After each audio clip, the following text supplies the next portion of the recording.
إن الحمد لله نحمده ونستعينه ونستغفره ونعوذ بالله من شرور أنفسنا ومن سيئات أعمالنا. من يهده الله فلا مضل له ومن يضلله فلا هادي له، وأشهد أن لا إله إلا الله وحده لا شريك له، وأشهد أن محمدًا عبده ورسوله. أما بعد، فإن خير الحديث كتاب الله، وخير الهدي هدي محمد صلى الله عليه وسلم، وشر الأمور محدثاتها، وكل محدثة بدعة، وكل بدعة ضلالة، وكل ضلالة في النار. فأعوذ بالله السميع العليم من الشيطان الرجيم من همزه ونفخه ونفثه. يا أيها الذين آمنوا اتقوا الله حق تقاته ولا تموتن إلا وأنتم مسلمون. يا أيها الناس اتقوا ربكم الذي خلقكم من نفس واحدة وخلق منها زوجها وبث منهما رجالا كثيرا ونساء، واتقوا الله الذي تساءلون به والأرحام إن الله كان عليكم رقيبا.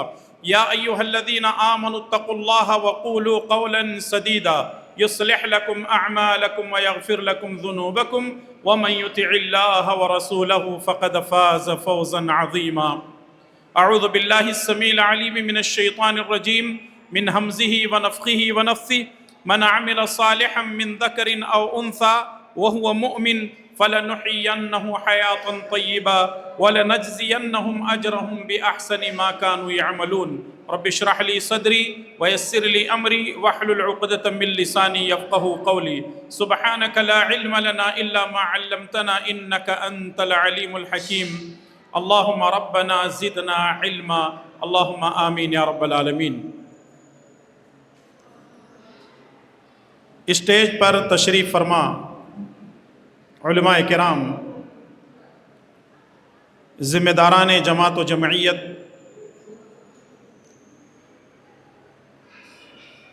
قریب اور بعید سے آئے ہوئے اور شہر مدھوگیری کے بزرگوں، نوجوان ساتھیوں، پردہ نشین خواتین اسلام، مائی اور بہنیں، پیارے بچوں اور بچیوں، مجھے جو عنوان دیا گیا ہے وہ ہے اسلام میں خواتین کا کردار اور موجودہ حالات. دعا کیجئے کہ اللہ تعالیٰ مجھے اور آپ تمام کو اللہ اور اس کے رسول صلی اللہ علیہ وسلم کی تعلیمات پر اپنی زندگی گزارنے کی توفیق نصیب فرمائے، آمین.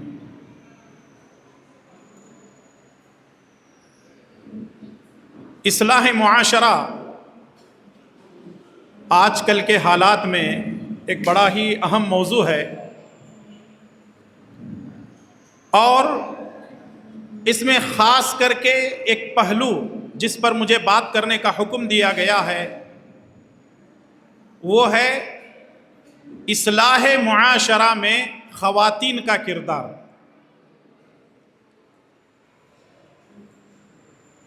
پہلی بات تو یہ ہے کہ ہم جس ملک میں زندگی گزار رہے ہیں یہاں عورتوں کو اجازت ہے وہ مارکیٹ میں، شاپنگ مال میں جا سکتی ہیں، فلم تھیٹر میں جا سکتی ہیں، قوالیوں کی مجلس میں جا سکتی ہیں، ایگزیبیشن میں جانے کی ان کو اجازت ہے، اور اگر میلہ وغیرہ لگا ہوا ہے تو وہاں جا سکتی ہیں. لیکن ہمارے ملک میں اگر خواتین نہیں جا سکتی ہیں تو وہ مسجدوں میں نہیں جا سکتی، جس کا نتیجہ ہم دیکھ رہے ہیں کہ آج سب سے زیادہ بے دینی اور بد اخلاقی ہماری خواتین کے اندر، ہماری مائیں بہنوں کے اندر پایا جاتا ہے. شکر ہے اللہ تعالیٰ کا، جمعیت اہل حدیث کی جہاں کہیں بھی مسجدیں ہیں، اللہ کے فضل، اس کی توفیق سے خواتین کے لیے ایک الگ مسجد بنائی جاتی ہے، کیونکہ پیارے نبی جناب محمد الرسول اللہ صلی اللہ علیہ وسلم کے زمانے میں بھی خواتین رسول اللہ صلی اللہ علیہ وسلم کے پیچھے نماز پڑھتی تھیں، اور وہ بالکل آخری صف میں ہوا کرتی تھی. اور یہ سلسلہ چلا آ رہا ہے اور عربوں کے پاس آج بھی جتنی جامع مساجد ہیں، چاہے وہ کسی شہر میں ہو کسی قریے میں ہو، وہاں مصلی النساء ہوتا ہے، یعنی عورتوں کی مسجد ضرور ہوتی ہے۔ ہمارے ملک میں نہ عورتوں کے لیے کوئی خصوصی مدرسہ ہے، نہ کوئی ان کے لیے تعلیمی انتظام ہے، اور نہ کوئی مسجدوں میں انتظام ہے، جس کا نتیجہ یہ ہے کہ ہماری لڑکیوں میں، ہماری بہنوں میں، ہماری بیٹیوں میں اور ہماری خواتین میں بے راہ روی بڑھتی ہی جا رہی ہے، رکنے کا نام نہیں لے رہی ہے۔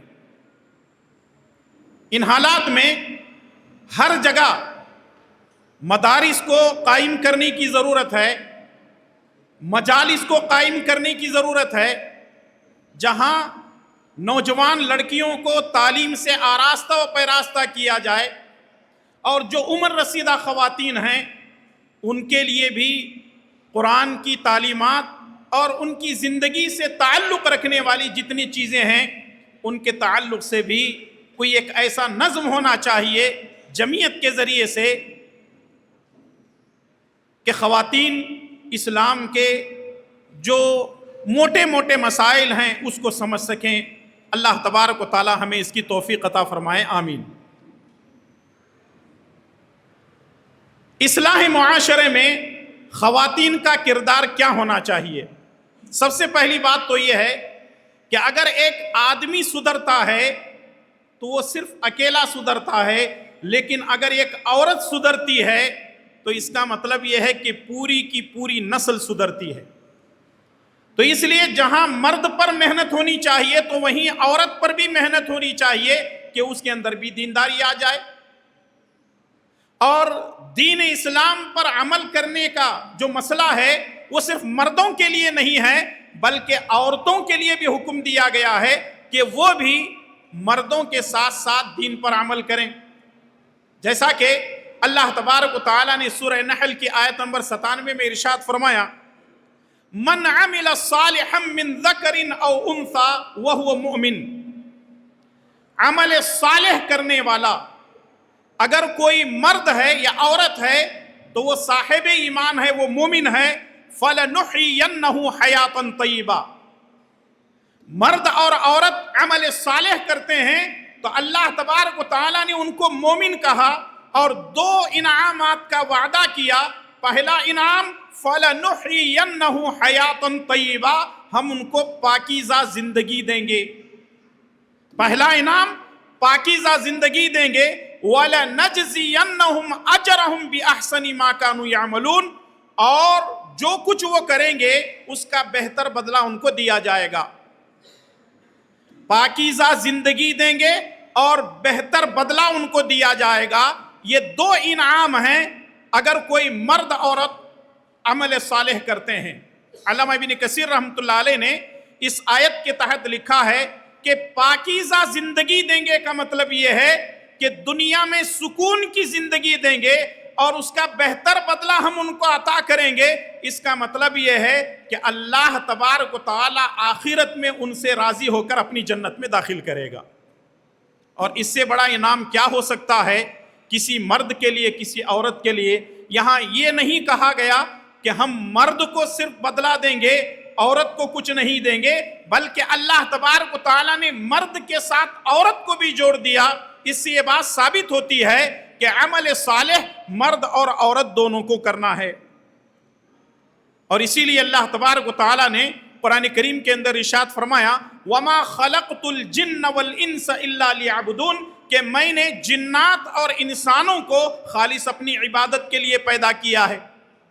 یہاں یہ نہیں کہا گیا کہ صرف مردوں کو ہی عبادت کرنی ہے، مردوں کو ہی اللہ اور اس کے رسول کی اطاعت کرنی ہے، مردوں کو ہی نماز پڑھنا ہے، مردوں کو ہی اللہ اور اس کے رسول کے احکامات پر عمل کرنا ہے، بلکہ یہ کہا گیا کہ مرد اور عورت دونوں اس کے اندر شامل ہیں۔ جب دونوں مل کر زندگی گزاریں گے تو تب جا کر کے صالح معاشرے کی تشکیل عمل میں آتی ہے۔ اللہ کے پیارے نبی جناب محمد الرسول اللہ صلی اللہ علیہ وسلم کے پاس کچھ خواتین آئیں، خاص کر کے ام سلمہ رضی اللہ تعالیٰ عنہ کا نام آتا ہے. وہ کہنے لگتی ہیں اللہ کے نبی صلی اللہ علیہ وسلم، قرآن میں جتنے احکامات ہیں وہ صرف مردوں کے لیے نازل ہو رہے ہیں، عورتوں کے لیے کیا ہے؟ عورتوں کے لیے کوئی وقت دیجئے. اللہ کے پیارے نبی جناب محمد الرسول اللہ صلی اللہ علیہ وسلم نے عورتوں کے لیے ایک وقت مقرر کیا. میں اس بستی کی خواتین سے گزارش کروں گا، اگر آپ کے پاس دروس کا انتظام ہے تو اچھی بات ہے، اگر نہیں ہے تو آپ جماعت والوں کو یہ کہیں کہ ہمارے لیے بھی درس کا اہتمام کیجئے، ہمارے لیے تربیت کا اہتمام کیجئے، ہمارے لیے عقیدے کی کوئی کتاب پڑھائیے، ہمیں نماز روزے کے مسائل چاہیے. اور میں سمجھتا ہوں کہ ہر جگہ معلمات موجود ہیں، کسی نہ کسی ادارے سے فارغات موجود ہیں، ان کو لے کر کے کام چلایا جا سکتا ہے. ورنہ آج کچھ ایسی خواتین بھی ہیں جن کو سورہ فاتحہ صحیح طریقے سے پڑھنا نہیں آتا، جن کو سورہ فاتحہ پڑھنا نہیں آتا، جبکہ اگر ہم بچوں کو بٹھا کر پوچھیں گے تو سورہ فاتحہ فر پڑھنا جو ہے شروع کر دیں گے. سورہ فلق سورہ ناس پڑھنا ہم کو نہیں آتا. تو ضرورت اس بات یہ ہے کہ جہاں ہم بڑے بڑے پروگرام کے ذریعے سے ان کی اصلاح کی کوشش کرتے ہیں، چھوٹے چھوٹے اداروں کے ذریعے سے ہماری خواتین کی اصلاح ہونا بھی ضروری ہے. رسول اللہ صلی اللہ علیہ وسلم نے اپنے نبوت کے دور میں خواتین کی ایسی تربیت کی تھی کہ جب ہم ان کے واقعات کو پڑھتے ہیں تو ہم عش کر کے رہ جاتے ہیں. ام حکیم رضی اللہ تعالیٰ عنہ جو ابو جہل کی بہو تھی، اکرمہ کی بیوی، ابو جہل کی بہن تھی ام حکیم رضی اللہ تعالیٰ عنہ. فتح مکہ کے بعد اللہ کے نبی صلی اللہ علیہ وسلم نے یہ حکم جاری کیا کہ اکرمہ کو جہاں دیکھو وہاں قتل کر دو. تو یہ بھاگ کر کے دوسرے ملک چلا گیا. ام حکیم رضی اللہ تعالیٰ عنہ رسول اللہ صلی اللہ علیہ وسلم کے پاس پہنچتی ہیں اور کہتی ہیں اے اللہ کے نبی صلی اللہ علیہ وسلم، میرے شوہر اکرمہ کو امان دیجئے. اللہ کے نبی صلی اللہ علیہ وسلم امان دے دیتے ہیں. یہ اپنے شوہر کو مکہ بلاتی ہیں. مکہ بلانے کے بعد اپنے شوہر سے کہنے لگتی ہیں کہ دیکھو رسول اللہ صلی اللہ علیہ وسلم نے تمہیں امان تو دیا ہے، لیکن چونکہ تم کافر ہو میں تمہارے ساتھ زندگی نہیں گزار سکتی. ابن عساکر رحمۃ اللہ علیہ نے لکھا ہے کہ اکرمہ ازدواجی تعلقات قائم کرنے کے لیے جب ان کو بلاتا ہے تو ام حکیم رضی اللہ تعالیٰ نے کہنے لگتی ہیں کہ میں تمہارے ساتھ ازدواجی تعلقات اس لیے قائم نہیں کر سکتی، میں مسلمان ہوں، اللہ اور اس کے رسول صلی اللہ علیہ وسلم کو مانتی ہوں، اور تم تو ایک کافر ہو، میں تمہارے ساتھ اپنی زندگی نہیں گزار سکتی. ذرا دیکھیں علم ایک ایسی چیز ہے، اللہ کو پہچاننے کا، نبی کریم صلی اللہ علیہ وسلم کی تعلیمات پر عمل کرنے کا، اور نبی کی درسگاہ کی تربیت کا نتیجہ یہ ہے کہ وہ یہ کہنے لگتی ہیں کہ میں ایک اللہ کو مانتی ہوں، میں تمہارے ساتھ ازدواجی تعلقات قائم نہیں کر سکتی، اور تم کافر ہو، جب تک تم اسلام قبول نہیں کرتے تب تک میں تمہارے ساتھ زندگی نہیں گزار سکتی.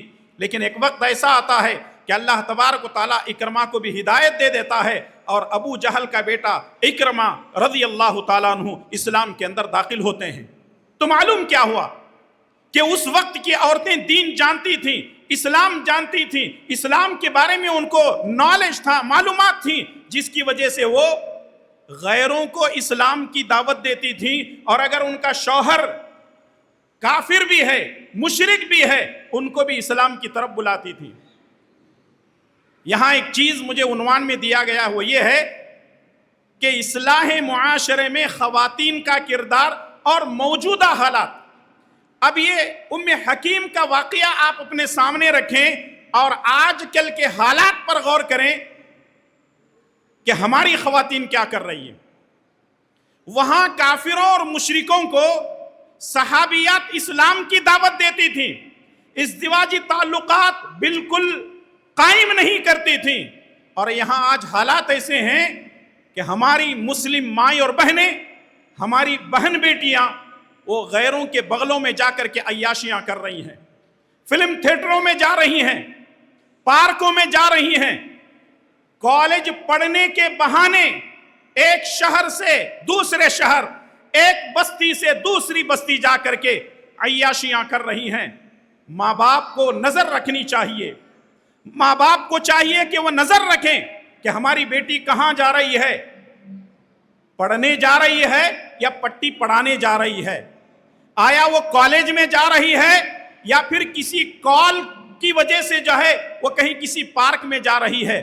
جب تک ماں باپ اپنی اولاد کی تربیت نہیں کریں گے تب تک یہ صالح معاشرہ نہیں ہو سکتا اور ہماری خواتین کی تربیت نہیں ہو سکتی۔ اللہ کے پیارے نبی جناب محمد الرسول اللہ صلی اللہ علیہ وسلم نے جہاں ان عورتوں کی یعنی صحابیات کی عقیدے کے معاملے میں تربیت کی، تو وہیں اللہ کے پیارے نبی جناب محمد الرسول اللہ صلی اللہ علیہ وسلم نے ان سے یہ بھی کہا کہ اپنی شرمگاہوں کی حفاظت کرو۔ میرے بھائی اور دوستو، کچھ باتیں آج میں کھل کر کے کہنا چاہتا ہوں، کیوں کہ دبے الفاظ میں بول بول کر کے آج خود عورتوں کو سمجھ میں نہیں آتا کہ مولانا کیا بول رہے ہیں۔ ذرا یہ قرآن کریم کی کچھ آیتیں میں آپ کی خدمت میں پیش کر دیتا ہوں۔ اللہ تبارک و تعالی نے فرمایا وَيَحْفَظْنَ فُرُوجَهُنَّ، عورتوں کی ایک خوبی یہ ہے کہ وہ اپنی شرمگاہوں کی حفاظت کریں، اور دوسری کا اللہ تعالیٰ نے فرمایا وَالَّذِينَ هُمْ لِفُرُوجِهِمْ يُحَافِظُونَ، جنت میں جانے والوں کی جہاں خوبیاں گنوائی گئی ہیں مردوں اور عورتوں کی، تو وہاں یہ کہا گیا کہ یہ اپنی شرمگاہوں کی حفاظت کرتے ہیں۔ جنت میں جانے کے لیے جہاں عقیدے کی ضرورت ہے، جہاں عمل کی ضرورت ہے، جہاں اطاعت کی ضرورت ہے، جہاں نماز روزے حج زکوٰۃ کی ضرورت ہے، تو وہیں مردوں اور عورتوں کو چاہیے کہ وہ اپنی شرمگاہوں کی حفاظت کریں۔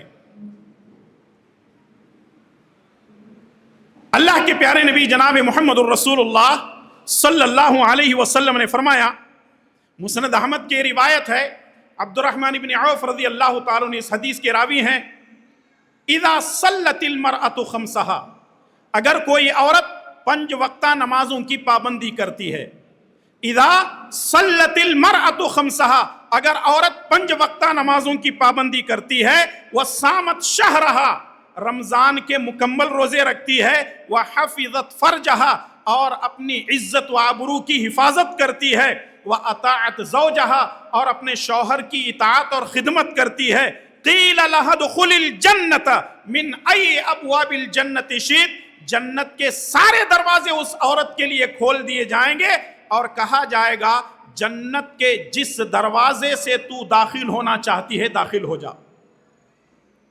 میرے بھائی اور دوستو، مائیں اور بہنیں سوچیں اور غور کریں، 4 کام عورتوں کو کرنے ہیں اور جنت کے جس دروازے سے جانا چاہتی ہیں وہ داخل ہو سکتی ہے۔ اب میں آپ سے ایک سوال کرنا چاہتا ہوں، جواب دینے کے لیے تیار ہیں؟ جی، جنت کے کتنے دروازے ہیں؟ ماشاءاللہ، اور جہنم کے 8۔ جنت کے کتنے ہیں؟ ٹھیک ہے، اور جہنم کے؟ ہاں، یہ سمجھنے والی بات ہے۔ جہنم کے 7 دروازے ہیں اور جنت کے 8 دروازے ہیں، اس کا مطلب یہ ہے کہ اللہ کے غضب پر اس کی رحمت غالب ہے۔ یعنی اللہ تبارک و تعالیٰ نے جنت کے 8 دروازے رکھے ہیں، جہنم کے 7، اللہ کی رحمت غالب ہے۔ تو مردوں اور عورتوں کو چاہیے کہ وہ اللہ کی رحمت کو حاصل کرنے کی کوشش کریں۔ پہلی بات، اذا صلت المرأة خمسها، عورت کو چاہیے کہ 5 وقتہ نمازوں کی پابندی کرے۔ ہم یہاں جتنے بیٹھے ہوئے ہیں بشمول میرے، کیا ہماری گھر کی عورتیں نمازوں کی پابند ہیں؟ کیا ہماری گھر کی عورتیں نمازوں کی پابند ہیں؟ اگر ہیں تو اچھی بات ہے، نہیں ہیں تو اصلاح کا کام سب سے پہلے ہمارے گھر سے شروع ہونا چاہیے۔ اصلاح کا کام ہمارے اپنے گھر سے شروع ہونا چاہیے۔ عام طور پہ ہم لوگ یہ سمجھتے ہیں اگر سامنے والا سدھر گیا تو اس کا مطلب میرے لیے کافی ہے، مجھے سدھرنے کی ضرورت نہیں۔ اور ہر کوئی ہماری سوسائٹی میں، معاشرے میں یہ سمجھتا ہے کہ میں دودھ کا دھلا ہوا ہوں، باقی سب گندے ہیں، باقی سب برے ہیں، ان کے اندر کوئی اچھائی نہیں ہے، لیکن میں دودھ کا دھلا ہوا ہوں۔ جبکہ وہ اپنی برائی کو چھپانے کے لیے سامنے والوں کو برا سمجھتا ہے، اپنے آپ کو اچھا سمجھتا ہے۔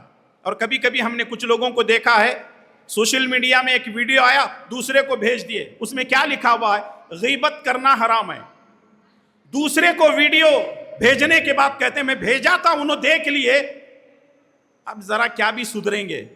کیا مطلب؟ انہیں سدھر گیا تو میں سدھرے دیسا، میں پیغام پہنچا دیا، میں نہیں سدھرا تو بھی چلتا، سامنے والا سدھر گیا، کیوں؟ انہیں ویڈیو دیکھ لیا۔ ذرا سوچیں، اصلاح معاشرے کی اس وقت تک نہیں ہوتی جب تک ہم اپنی اصلاح نہیں کرتے۔ ہم دوسروں کی اصلاح کی بڑی فکر کرتے ہیں، اپنی اصلاح نہیں کرتے ہیں۔ تو عورتوں کو چاہیے اور مردوں کو چاہیے کہ وہ نمازوں کی پابندی کریں۔ ابھی رمضان آنے والا ہے، ہم ارادہ کرتے ہیں کہ انشاءاللہ شروع کے 3 روزے، اخیر کے 3 روزے رکھیں گے اور باقی سب معاف کروا لیں گے۔ کون کون بھائی ہاتھ اٹھاؤ؟ شروع کے 3، اخیر کے 3، باقی سب معاف، ٹھیک ہے نا انشاءاللہ؟ ارے بولو جی، کریں گے انشاءاللہ؟ پھر کیا کریں گے؟ رمضان کے مکمل روزے رکھیں گے۔ رمضان آنے سے پہلے لوگ نیت کرتے ہیں، کیا ہے شروع کے 3 اخیر کے 3 رکھ لیے تو انگلی کٹا کر کے سیدھے جنت میں چلے جائیں گے۔ یہ سب بیکار ہے، بکواس چیزیں ہیں یہ۔ ڈرو اللہ تعالیٰ سے، نیتیں درست کر لو، سارے معاملات نیتوں پر درست ہوتے ہیں۔ انما الاعمال بالنیات۔ مردوں کو چاہیے، عورتوں کو چاہیے، نوجوانوں کو، بزرگوں کو چاہیے کہ وہ نیت کر لیں کہ ہم انشاءاللہ تعالی رمضان کے مکمل مہینے کے روزے رکھیں گے۔ انشاءاللہ بھی نہیں بول رہے، دیکھو، ارے نیت گھٹ کر لو جی، گھٹ بولتے نہیں، مضبوط نیت کر لو۔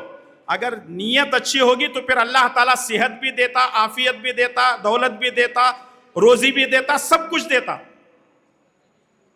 تو مردوں اور عورتوں کے لیے کہ وہ نمازوں کی بھی پابندی کریں اور روزے بھی رکھیں۔ اور آگے نبی صلی اللہ علیہ وسلم نے خاص کر کے عورتوں کے تعلق سے فرمایا وَحَفِظَتْ فَرْجَهَا، اپنی شرمگاہ کی حفاظت کرے۔ دیکھیں، شوہر اپنے گھر کے باہر صبح صبح روزی کمانے کے لیے نکل جاتا ہے، وہ اکیلی اپنے گھر میں ہوتی ہے، اور آج کل انٹرنیٹ کا، موبائل کا زمانہ ہے، وہ کہیں بھی بدکاری کر سکتی ہے، لیکن جو اللہ سے ڈرنے والی ہوتی ہے، اپنی عزت و آبرو کا خیال رکھنے والی ہوتی ہے، اپنی شوہر کی عزت کا خیال رکھتے ہوئے کبھی کسی غیر مرد کے ساتھ کوئی تعلقات نہیں بناتی۔ تو عورتوں کو چاہیے کہ آج کے دور میں ہر قسم کی برائی سے اپنے آپ کو بچانے کی کوشش کریں۔ دوسری ایک حدیث ہے، اللہ کے پیارے نبی صلی اللہ علیہ وسلم نے فرمایا مَن يَضْمَنُ لِي مَا بَيْنَ لَحْيَيْهِ وَمَا بَيْنَ رِجْلَيْهِ أَضْمَنُ لَهُ الْجَنَّةِ۔ اگر کوئی شخص، مرد ہو یا عورت، اپنی زبان کی اور اپنے شرمگاہ کی حفاظت کی ذمہ داری دے دیں، برائی نہ کریں، نہ اپنی زبان سے اور نہ اپنی شرمگاہ سے، رسول اللہ صلی اللہ علیہ وسلم نے فرمایا میں اسے جنت کی ضمانت دیتا ہوں، میں اسے جنت کی گارنٹی دیتا ہوں۔ آج کے اس دور میں مردوں کے لیے اور عورتوں کے لیے ضرورت اس بات کی ہے کہ اپنی شرمگاہوں کی حفاظت کریں، اور اللہ کے نبی صلی اللہ علیہ وسلم نے پیشن گوئی کی تھی کہ قیامت سے پہلے مرد اور عورتیں 2 فتنوں میں مبتلا ہوں گے، ایک پیٹ کا فتنہ اور دوسرے شرمگاہ کا فتنہ۔ پیٹ کا فتنہ مطلب یہ ہے کہ حلال و حرام کے اندر تمیز نہیں ہوگی، اور شرمگاہ کا فتنہ مطلب یہ ہے کہ برائیاں عام ہو جائیں گی، زناکاری لوگ کرنے لگیں گے۔ اور آج ایسے دور سے ہم گزر رہے ہیں، ہر جگہ مرد اور عورتوں کی یہ مسائل کھڑے ہو رہے ہیں، اور خاص کر کے ہماری نوجوان لڑکیاں کالج کے نام پر، یونیورسٹی کے نام پر، ڈگری کے نام پر، تعلیم کے نام پر ایسی بے حیائی کا مظاہرہ کر رہی ہیں کہ خاندانوں کی عزت ملیا میٹ ہو رہی ہے، جماعتوں کی عزتیں ملیا میٹ ہو رہی ہیں، قوم کی عزت و آبرو کے ساتھ کھلواڑ کیا جا رہا ہے۔ میں ان لڑکیوں سے، ان اپنی بہنوں سے، ان اپنی بیٹیوں سے کہنا چاہوں گا، یاد رکھیں تمہاری اس غلط حرکت کی وجہ سے، تمہاری اس عیاشی کی وجہ سے ہماری قوم بدنام ہو رہی ہے۔ اور میڈیا کو کیا چاہیے؟ تنکا چاہیے، اور تنکے کو پہاڑ بنانا میڈیا کو آتا ہے۔ وہ ایسا پیش کریں گے، یہ مسلم عورت ہے، یہ فلاں عورت ہے، اس نے وہ کام کیا ہے، اس نے ایسا کیا ہے، فلاں کیا ہے، یہ پورے معاشرے کو برباد کر رہی ہے۔ مائیں اور بہنیں، آج ہم منہ دکھانے کے قابل نہیں ہیں۔ اور ایک چیز دیکھنے میں یہ آتی ہے کہ بیٹی کیا کر رہی ہے، ماں کو ساری چیزیں معلوم ہوتی ہیں۔ بیٹی کیا کر رہی ہے، کس کے ساتھ، کہاں، کس وقت اور کیا کر رہی ہے، ساری چیزیں ماں کو معلوم ہوتی ہیں، لیکن ماں اپنے بچے کے باپ سے ساری چیزیں چھپا کر رکھتی ہے۔ جب وہ لڑکی بھاگ جاتی ہے، منہ کالا کر لیتی ہے، تو تب اس کے بعد پورے خاندان والے، گھر والے مل کر کے رونے لگتے ہیں، چلانے لگتے ہیں۔ اس وقت کچھ ہونے والا نہیں ہے۔ ایک واقعہ میں آپ کے سامنے رکھتا ہوں، غور کریں اور سوچیں کہ حضرت ابراہیم علیہ السلام ایک سفر میں تھے۔ حضرت سارہ رضی اللہ تعالی عنہ یہ بھی حضرت ابراہیم علیہ السلام کے ساتھ سفر میں تھی۔ ایک ملک سے گزر رہے تھے، وہاں کا بادشاہ بڑا ظالم تھا۔ کسی خوبصورت عورت کو دیکھ لیتا تو سپاہیوں کو کہتا کہ اس کو لے کر آؤ۔ سپاہی آئے، انہوں نے دیکھا کہ حضرت ابراہیم علیہ السلام کی بیوی سارہ بڑی خوبصورت ہیں۔ فوجی جا کر کہتے ہیں کہ ایک شخص آ رہا ہے، اس کے ساتھ جو بیوی ہے وہ بڑی خوبصورت ہے۔ حضرت ابراہیم علیہ السلام سمجھ جاتے ہیں کہ شاید یہاں کچھ معاملہ گڑبڑ ہونے والا ہے۔ حضرت ابراہیم علیہ السلام سے پوچھا جاتا ہے کہ تمہارے ساتھ یہ کون ہے؟ کہنے لگتے ہیں کہ یہ میری بہن ہے، چونکہ اس وقت دنیا میں ان کے علاوہ کوئی بھی توحید پرست نہیں تھا۔ کہنے لگتے ہیں کہ یہ میری بہن ہے، لیکن پھر بھی فوجی ان کو لے جاتے ہیں، ایک کمرے میں بند کر دیتے ہیں۔ وہ ظالم بادشاہ برے ارادے سے ان کے پاس آتا ہے، وہ بھانپ لیتی ہیں کہ اب یہ میرے ساتھ کوئی غلط کرنے والا ہے۔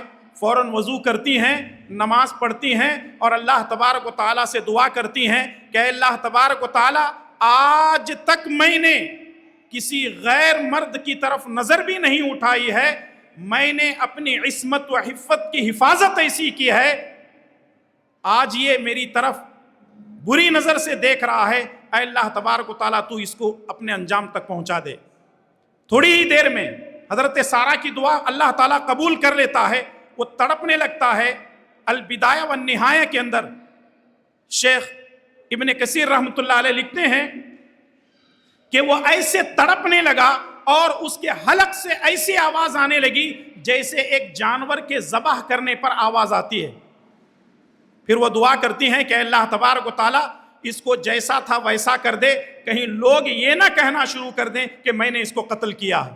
پھر وہ درست ہو جاتا ہے، دوسری مرتبہ حملہ کرتا ہے، دوسری مرتبہ وہی حرکت کرتا ہے، پھر دعا کرتی ہیں، تیسری مرتبہ وہی حرکت کرتا ہے۔ یہ سمجھ جاتا ہے کہ اب یہ میرے سے کچھ ہونے والا کام نہیں ہے، سمجھ جاتا ہے کہ کوئی اللہ تعالیٰ کی نیک بندی ہے۔ اپنے وزیروں کو بلاتا ہے اور کہنے لگتا ہے کہ ہاجرہ اس کو تحفے میں دے کر کے جو ہے یہاں سے اس کو بھیج دو۔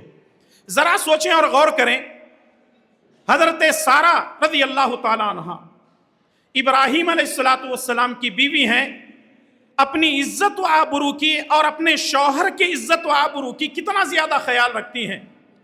جب ان پر وہ بری نظر ڈالتا ہے، برائی کے ارادے سے آتا ہے، تو وہ اللہ تبارک و تعالیٰ سے دعا مانگتی ہیں اور اللہ تبارک و تعالیٰ کے پناہ میں اپنے آپ کو دیتی ہیں اور اللہ تبارک و تعالیٰ ان کی حفاظت کرتا ہے۔